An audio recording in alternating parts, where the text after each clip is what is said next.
इस चैनल को सब्सक्राइब करें और घंटी को भी क्लिक करें ताकि हर वीडियो मिले आपको सबसे पहले।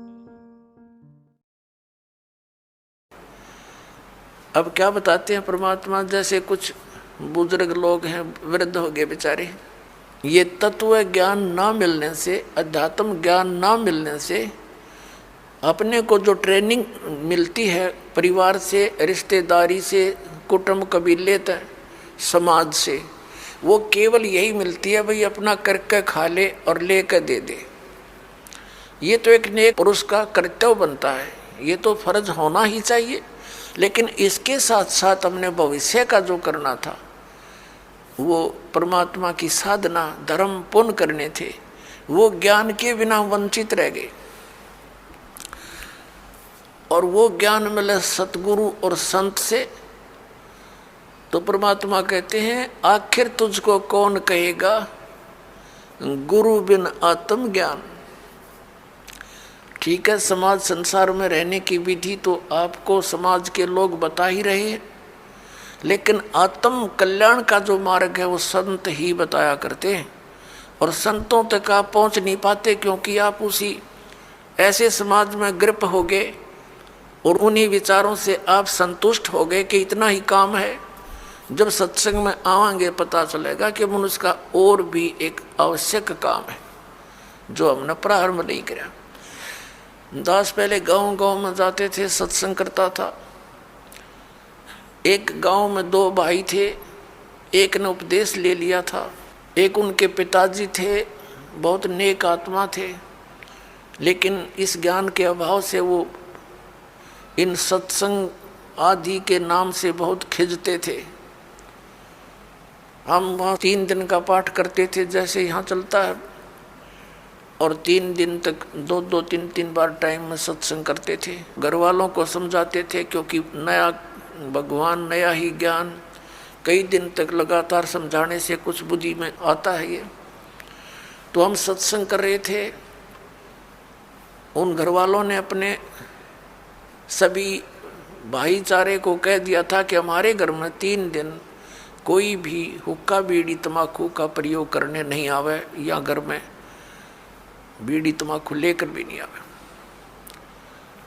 तो क्या हुआ कि उनका बूढ़ा ऊपर चौबारे में, आंगन में, गर्मियों के दिन थे, ऊपर हुक्का भर कर बैठ गया दूसरे भाई अपने पुत्र के घर पे।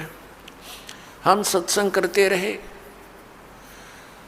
तो जब सत्संग समाप्त होने को हुआ, रात, पहले दिन सत्संग सुना दिन में, फिर रात ने सुना, तो अगले दिन वो रात्रि के समय सत्संग समापन हुआ, बूढ़ा नीचे आ गया।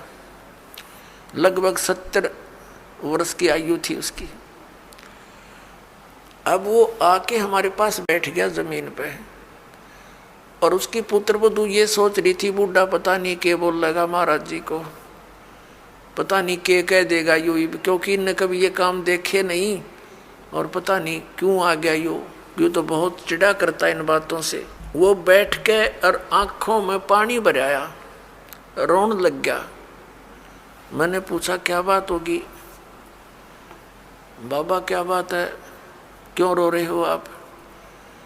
ने बोला जी जो ज्ञान आपने सुनाया, ये बात तो आज तक हमने कदे सुनने को ना मिली। हमने तो लक्ष्मी चंद की रागनी सुनी हैं, और कोई सांग सिनेमे देखे, और मैं तो इतना मेहनती आदमी था, इन पुत्रा के 2-4 किले आवे थे, मैंने इनके 12 किले बना दिए। 12 एकड़ जमीन, 8 एकड़ और मोल ली मेहनत कर करके। और ईब मेरा क्या होगा, मैं तो 70 साल की उम्र होगी मेरी, अब मैं क्या करूँगा, क्या बनेगी मेरे साथ में? मैंने तो इस ज्ञान से सारी रात नींद आनी बंद हो गई, और अब मेरा खाना पीना भी छूट गया। अब क्या बनेगा, मेरा क्या होगा? मेरी तो उम्र जाली।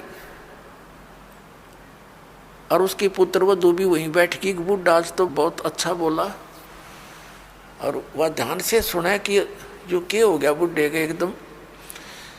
ने बोला जी क्या मेरा भी कुछ हो सकता है? मैंने कहा देखो विश्वास करो, विश्वास करो। अब जैसे कुएं होते थे पहले बहुत गहरे, और उनमें 100-150 फुट नीचा जल होता था। उसको निकालने के लिए एक लंबी नेजू हुआ करती रस्सी, बहुत मोटा, इतना मोटा रस्सा और 150-200 फुट लंबा, और उसके बाल्टी बांध दी जाती थी और वो बाल्टी से पानी निकालते थे तो 100 फुट दूर तो खींच के ले जाते थे 2-3 जने, और फिर बाल्टी से जल निकल आता था।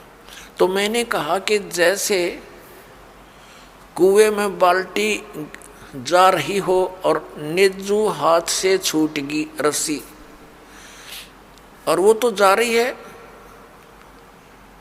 और भाग दौड़ के और उसको पकड़ने की चेष्टा कर ली यार, वो हाथ में आ जा, लास्ट की 6 इंच भी ठहगी, लास्ट की गिरते गिरते अगर 6 इंच भी बची हो और हाथ में पकड़ी जावे तो क्या हो, वह बाल्टी भी बाहर आ जा और पानी भी साथ आवे, जल भी भरा आवेगा और बाल्टी भी मिल गई, कुछ भी ना गया। अरनू का जान देव तो जाए ली, तो वो तो जा ही रही है, फिर तो पड़ गए कुएं में, हाथ से छूट गया मनुष्य जीवन। मनुष्य जीवन के अंतिम सांस में भी ये सत भक्ति आपको मिलेगी, आपको मनुष्य जीवन मिलेगा, ये गारंटीड बात है।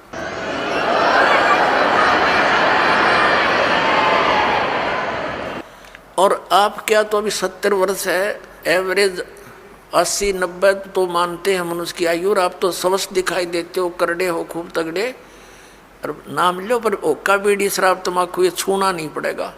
और आन उपासना कुछ नहीं करोगे, ये बाबे गांव गुम में जितने डेरे डेरे बन रहे हैं या अन्य जो समाध पूजा तीर्थ व्रत ये नहीं करने होंगे। ने बोला जी मैं तो कुछ नहीं करूं, मेरा पीछा छूटे क्यों करे, और कर करा लिया हमने, सारी उम्र डले डोलिए, मुझे दीक्षा दे दो। उसकी पुत्र वधू कहने लगी दादा ओके बहुत पीवे है तू, नाम लेकर हुक्का नहीं पीना। नो बोला तो देखिए तो एक बार, मन तो पता ही ना था इस बात का, आग लग गई सोके गए, फूकना मैंने मेरा गधा बनूंगा, कुत्ता बनूँ, बिरान मैटी होगी। और संता के वचन है ये झूठे नहीं हुआ कर दे बेटी, तो पुण्यात्मा देख कर भाग जाएंगे बुढ़ापे में। नाम ले लिया उस भक्त ने और 10-15 वर्ष जिया और सह शरीर आराम तक अपना मृत्यु को प्राप्त हुआ और मोक्ष हो गया। कहते हैं जीना तो थोड़ा ही भला जब सत सुमरण हो और लाख वर्ष का जीवना लेखे धरे नहीं कोई। अपने आत्माओं जैसे बालक भक्ति पर लगता है बहुत अच्छी बात है, लेकिन इस ज्ञान से परिचित बूढ़ा तो सिर धड़कीबाजी ला देगा। न पता है उसने तो रोज पता है ना मेरा कल टिकट कट जाए तो स्लोप में लिया जीवन कति नो ढलान में है, लास्ट दिन के रह जा 60 साल पाछे तो उल्टी गिनती शुरू हो जाए। ध्यान रखनी चाहिए बुढ़ा ने, और डट के करे भक्ति अपना पीछा छुटवावे। और ईबत ही न्यू बड़े रहे। जैसे एक कवि का एक शब्द है, बिना ज्ञान के ऐसे दुखी होते हैं। एर नर धोखे धोखे लुट गया आगी अंत गड़ी रे आगी अंत गड़ी। एर नर धोखे धोखे लुट गया आगी अंत गड़ी रे आगी अंत गड़ी। तो फिर क्या कहता है, पोता ब्यालों या मन में रही और एली करवा दो खड़ी टिकट कटन न हो रही है और ये आस्था लाए बैठा है कि हे भगवान एक पोता और ब्याह जा फिर बेशक मर जाऊं, और फिर नो कहे एक छोरे किया एक और मकान बन जा बस फिर क्या कहने बेशक मर जाऊं। बता, इस प्रकार की आस्थाएं अज्ञानता से वृद्ध अवस्था में ये ज़्यादा बढ़ जाती है, और जब ज्ञान हो जाएगा तब अपना माला लेके और बैठ जा कुण में, ना ताश खेले ना होके पाड़े ना गप्पे मारे, दिन रात एक करके अपना भक्ति करा के पीछा छुड़वावे। तो इस प्रकार पुण्यात्माओं परमात्मा कहते हैं पाछे गई सो जान दे और ले रहे तीन राख, उल्टी ला चढ़ाइयो करो अपुटी चाक। अगम निगम को खोज ले बुद्धि विवेक विचार, उदय अस्त का राज मिले तो बिन नाम बेगार। क्या कहते हैं परमात्मा के याद दिलाना चाहते हैं कि जरा सा कुछ विवेक से काम ले ए प्राणी, अगम निगम को खोज ले और बुद्धि विवेक विचार, उदय अस्त का राज मिले तो बिन नाम बेगार। परमात्मा याद दिलाते हैं कि जो परमात्मा की भक्ति नहीं करते वो चाहे पूरी पृथ्वी का राजा है, आपने न्यू दिखा है कि तो बड़े आगे पाछे इसका सलूट मारनी है और बड़ी जय जयकार हो रही है। परमात्मा कहते हैं ये तो 3 व्हीलर वाला है, अपने पल्ले तो पैसे खर्च कर रहा है और खूब चहल पहल दिखाई देती है, अंत में इसकी वाह बिरन माटी होगी, याद रखेगा। अगम निगम को खोज ले बुद्धि विवेक विचार, उदय अस्त का राज मिले तो बिन नाम बेगार। या भक्ति नहीं है तो यो राजा पूर्व जन्म की कमाई को बर्बाद कर रहा है और आगे की दाढ़ी बनती नहीं, क्योंकि यो नाम जाप ठीक नहीं कर रहा है। तो इसलिए परमात्मा कहते हैं बिन उपदेश अचंभ है, ये क्यों जीवत है प्राण, भक्ति बिना का ठोर है, ये नर नाही पाषाण। परमात्मा कबीर परमेश्वर जी कहते हैं कि बिना उपदेश लिए बगैर गुरु धारण किए ये मनुष्य ये जीव किसको आधार मान के जी रहा है। मुझे इस चीज का आश्चर्य हो रहा है।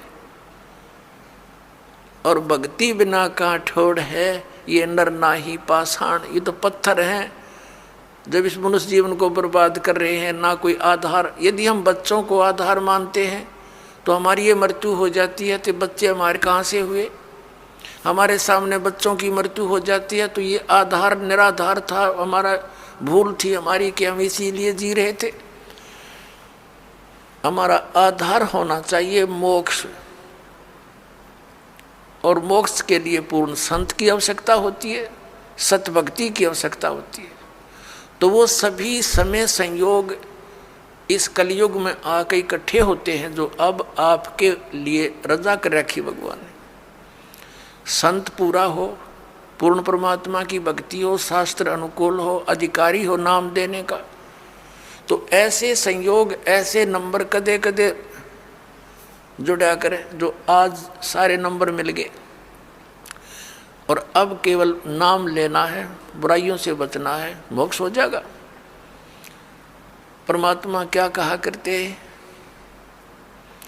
यो सौदा फिर नाही संतो, यो सौदा फिर नाही, यो सौदा फिर नाही रे संतो, ये सौदा फिर नहीं। लोहे जैसा ताव जात है, लोहे जैसा ताव जात है, ये काया दे सराही रे संतो, यो सौदा फिर नहीं। ये सौदा फिर नहीं संतो, यो सौदा फिर नहीं। ये मनुष्य जीवन का मिलना बार बार नहीं होता। किसी सदग्रंथ को उठाकर देख लो, किसी महापुरुष के विचार देख लो कि मानुष जीवन दुर्लभ है, ये मिले न बारंबार, और जैसे तरवर से पत्ता टूट जाए वो फिर नहीं लगता डार। परमात्मा कहते हैं कबीर साहब जी के इड़की दे दे रोएगी सुरता जो तू चलेगी अकेली। जिस परिवार के लिए तू सारा दिन केवल इस पशु जैसे कर्म में ही लीन रहता है, और जब तेरी मृत्यु होने का समय आ जाएगा, अचानक बीमारी भयंकर हो जाती है लाइलाज, फिर वो सोचता है कि अब मेरा क्या होनेगा भगवान, मेरे बच्चे रह गए, इनका क्या होगा। परमात्मा कहते हैं तू भक्ति कर, मेरी शरण में आ, तेरी आयु भी बढ़ाऊंगा, तेरे बच्चों की भी रक्षा करूंगा। इसलिए भगवान की खोज हम कर रहे थे, भक्ति कर रहे थे कि हमारा ऐसा बुरे टाइम में भगवान मदद किया करता है। तो परमात्मा कहते हैं तू मेरी शरण में आ, फिर लग ढंग से। कहते हिड़की दे दे रोएगी सुरता, आत्मा को कह रहे हैं जब तू चल रहेगी अकेली। जिस परिवार को अपना मान रहा था वो तो यहीं रह गया, तेरी बाँह पकड़ के ले जाएंगे यम के दूत। फिर नो क्या पछाड़ खा खा रोएगी तू आत्मा, क्योंकि तेरा कोई संभालने वाला होगा नहीं, तेरा भगवान परमात्मा साथ दे नहीं, क्योंकि आपने उसकी साधना की नहीं विधिवत। और यदि आपने सत भक्ति कर रखी है और आपका यहाँ से जाना भी तो है ही सभी ने, लेकिन मालिक आपके साथ खड़ा पाओगा जब कहेगा बेटा मेरे साथ, और यम के दूत दूर हो जाएंगे, न एक दूर कति 100 कोस दूर खड़े पाओगे। तो हमने उस दिन की भी अब थोड़ी सी चिंता करनी चाहिए जब संसार छोड़कर